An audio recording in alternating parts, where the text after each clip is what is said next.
Hi, this is Mashnu, and we have here a second example of a sharp middle game position. It's black to move this time, and I would like to ask you to really take your time for this one, because it's not an easy one. We here really need to calculate very accurately and be creative, trying to find the correct moves. Now I'm going to show you what the last move was of white. The last move was knight from h3 to f4. So white is sacrificing this knight there. And well, to tell you about this game, it was played in 2010 during the Russian women's super final between Nebolsina and Kosintseva, Nadezhda Kosintseva, playing black.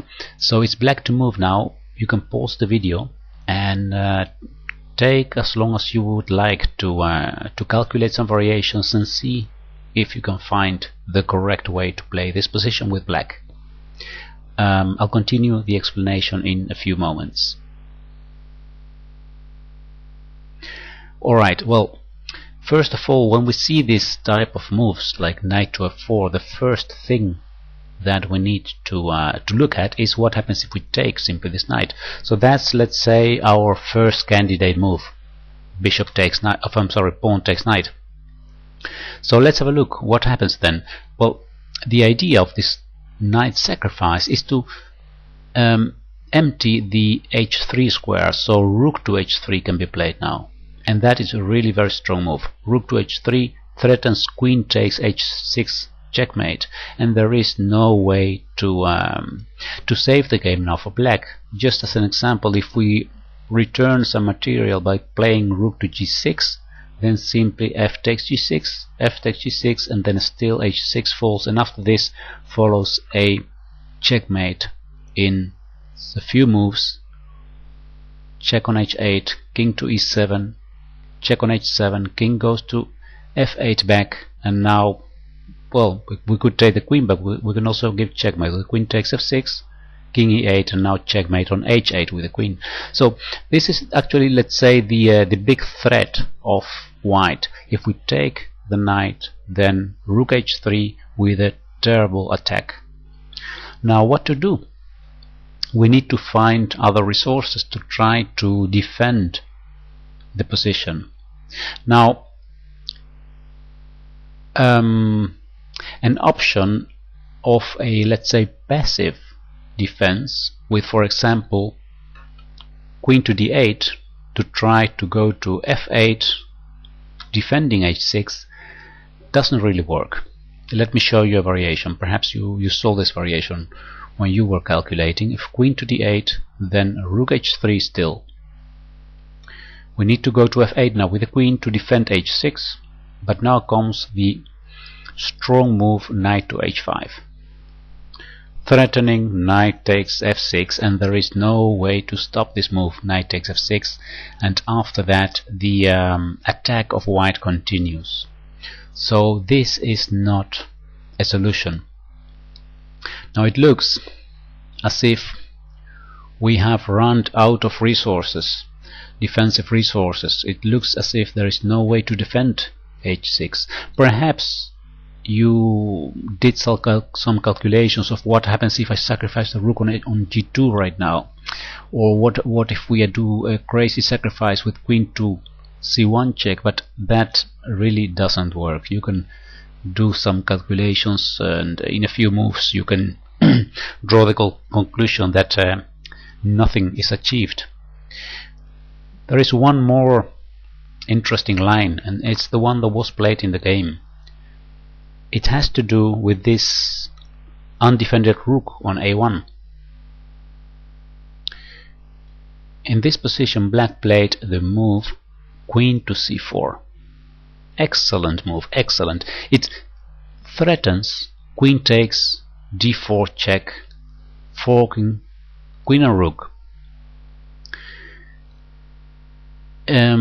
If white would play here rook to d1 to defend the pawn and get the rook out of this vulnerable space, then rook d1, then follows a beautiful move queen to c2. attacking the rook one more time. If the rook now goes to e1, then follows queen to d2, and now a very interesting thing happens, that is that if white now continues his attack against h6 with the rook to h3, then black can play queen takes f4, grabbing the knight and defending h6 at the same time. So now we have won this knight on f4, and there is enough defensive resources now against this attack against h6. Let's go back to the game, because in the game it was not rook to d1 that was played, it was rook to e1. So white allowed this queen takes d4 check. Queen takes d4, king to h1. Perhaps in the beginning position, when you were calculating, you saw this line, perhaps until this moment. I must tell you honestly, it's what happened to me when I did this exercise myself. I did see this, and at this point I thought there is nothing more, because soon this rook will go to h3, and again there will not be much. But I had missed actually this idea of the black queen going to d4, and that's what happened in the game. We have a similar position as in the previous variation, and this is very interesting, because now rook h3, again queen takes f4 follows. In the game white decided to save this knight by going with the knight to e2, and here we have now the queen defending h6, the queen attacking the rook on e1. So we could say it's time to turn the tables and start attacking. Black played here rook to g4, let's say checking the queen.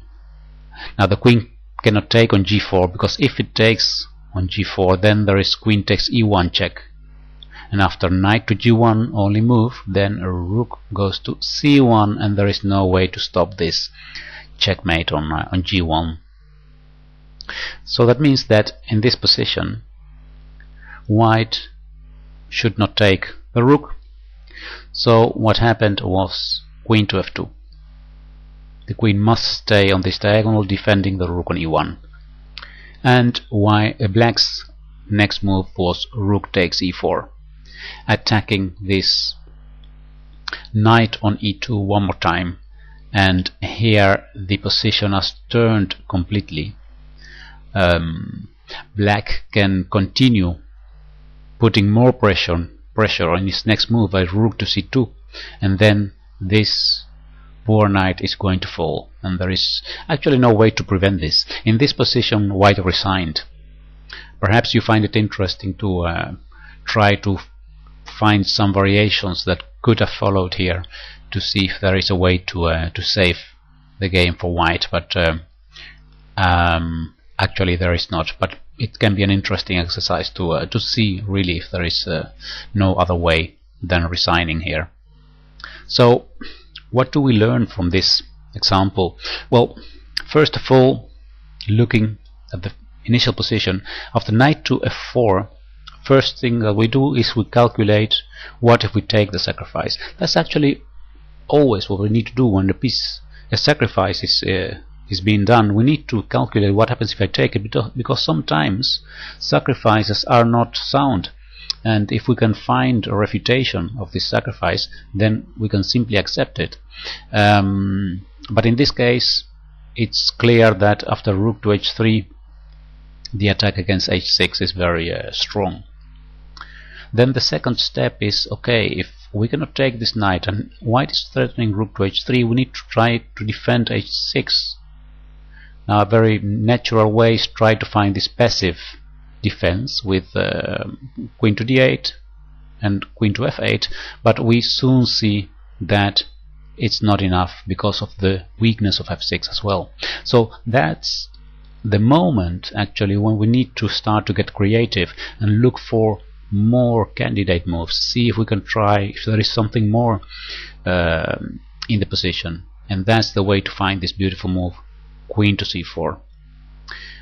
And the interesting thing is what happens after this this move, queen to d2, where actually it is, let's say, a prophylactic move, we can say, because it prevents rook to h3 because of queen takes f4.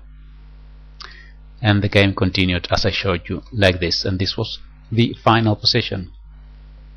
Well, I hope this exercise has helped you to well, perhaps to force you to look a bit further in a position, not only calculate variations a little further than you are used to, but also to, when we don't find a correct answer, to really start thinking outside the box, becoming creative and looking for new ideas to play our moves.